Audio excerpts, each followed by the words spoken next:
네, 퐁당퐁당 징검다리 연휴에도 우리 기업들 열일 중입니다. 네, 오늘 대한전선이 싱가포르 전력청과 이 8,400억 원 규모의 이 초고압 전력망 이 공급 계약을 체결했다고 공시했는데요.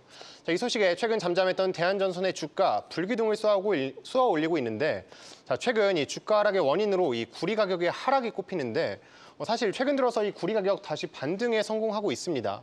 여기에 대한전선에 대한 투심도 돌아오고 있는데요. 자, 오늘 이 불붙은 투심 계속될 수 있을지 취재한 내용들 전해드리겠습니다.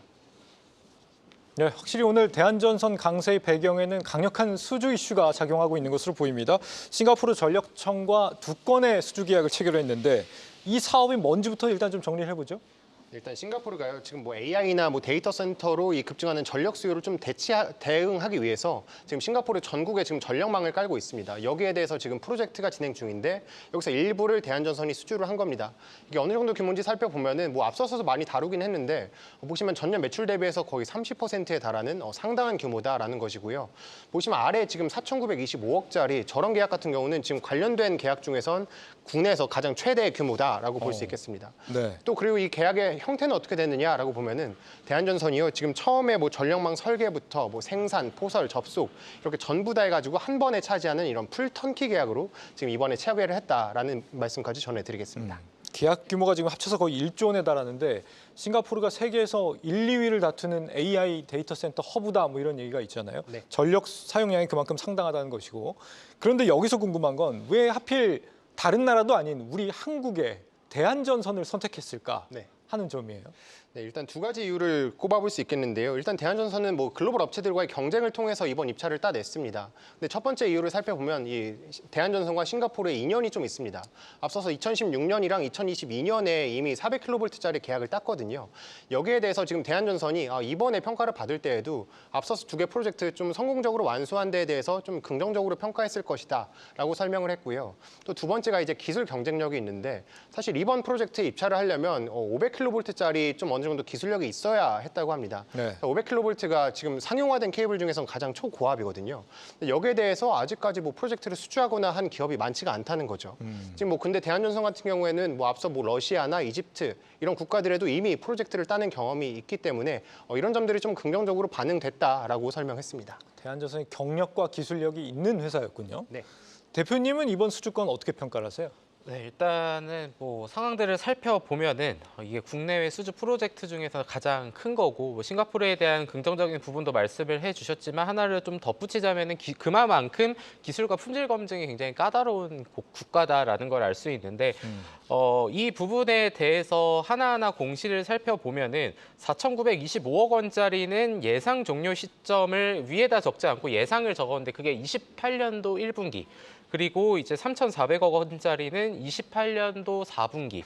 그러니까 결국은 이 두 건은 모두 이제 한 3에서 4년 정도에 걸쳐서 나눠서 인식을 할 거다라는 점을 하고 좀 보시면 될 것 같은데 네. 그동안에 사실 전선주들이 실적에 대한 기대감으로 상승을 했었는데 그 이후에 이렇다 할 모멘텀이 없고 말씀해 주셨던 것처럼 구리 가격이 하락을 하다 보니까 모멘텀은 사실 없었거든요. 근데 네. 그러한 모멘텀에 오늘 이제 하나의 좀 긍정적인 신호탄을 쏘아준 게 아니냐라는 점에서 일단 긍정적으로 볼 수 있을 것 같습니다. 네. 대표적인 전력 인프라주 중에 하나 아니겠습니까? 네. 이번 수주권 외에도 실제 경영 상황은 좀 어때요, 요즘에?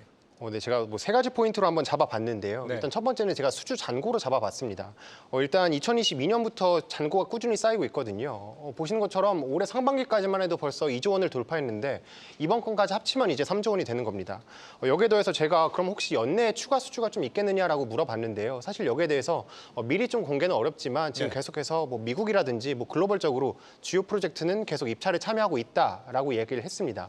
또 그리고 두 번째 포인트로 말씀드릴 게 재무 상황인데요. 사실 재무 상황이 상당히 안 좋았거든요. 근데 이게 좀 정상 궤도에 올라오고 있다라고 볼 수 있겠습니다.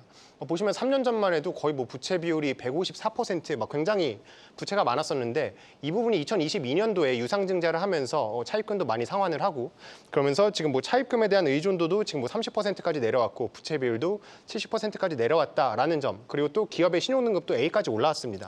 그러니까 내부적으로 좀 자금 상황이 괜찮아지고 있다라는 것도 두 번째로 꼽아볼 수가 있겠고 네. 마지막으로 실적 전망 전망인데요. 일단 시장에선 3분기 영업이익이 뭐 전년 대비해서 80% 정도 올라갈 것이다라고 이야기를 하고 있고요. 또 한 가지 말씀드릴 게 좀 중장기적으로 계속 좋을 것이다라고 얘기를 하는 게 뭐 첫 번째로 너무 많이 말씀을 드렸지만 네. 전력 수요에 비해서 공급이 부족할 것이다라는 게 첫 번째고 두 번째는 좀 새로울 수 있는데 지정학적 리스크입니다. 지금 뭐 중국에 대해서 뭐 미국이나 유럽이나 계속해서 좀 중국 때리기가 있잖아요. 네. 여기에 대해서 지금 중국 기업도 전성 기업들도 이제 해외에서는 많이 사용하지 않을 것이다라는 거죠. 여기에 대해서 지금 중국을 제외하면 6개 기업밖에 없기 때문에 대한전선 같은 경우에 충분히 이 안에서 경쟁력을 가질 수 있겠다 이런 전망까지 나오고 있습니다. 네. 수주는 셀온이 아니냐 여기 투자자분들 여기서 말씀을 주고 계신데 네. 어떻게 생각하세요?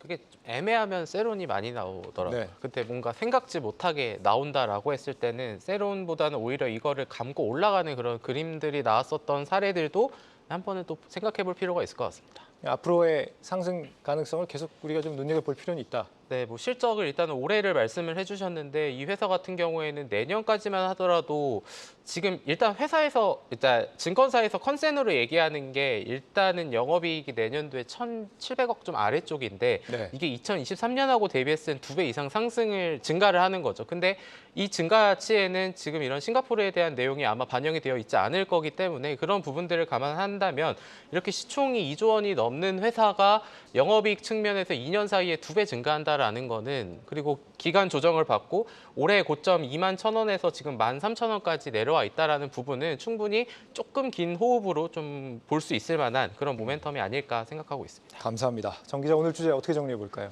네, 뭐 사실 뭐 전력에 대한 수요가 계속될 것이다라는 목소리 계속 나오면서 뭐 원전부터 해서 변압기, 전선 계속 들썩이고 있는데요. 오늘 방송이 뭐 관련된 투자에 계속 도움이 되시길 바라면서 오늘 주제는 8,400억 수주 잭팟 나야 전선으로 마무리하겠습니다. 네.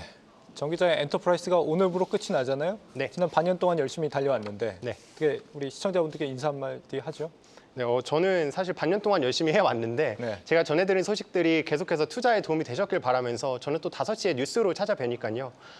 그리고 종종 여기 취재 현장으로 찾아뵙겠습니다. 성투하시기 바랍니다. 감사합니다. 네. 그동안 고생 많았습니다. 두 분 잘 들었고요. 다음 주에 아주 중요한 실적 발표 예정돼 있죠. IR 센터 들어가겠습니다. 계속해서 다양한 경제 이슈를 알고 싶다면 구독과 좋아요, 알림 설정 부탁드립니다. AI 캐스터 권미정이었습니다.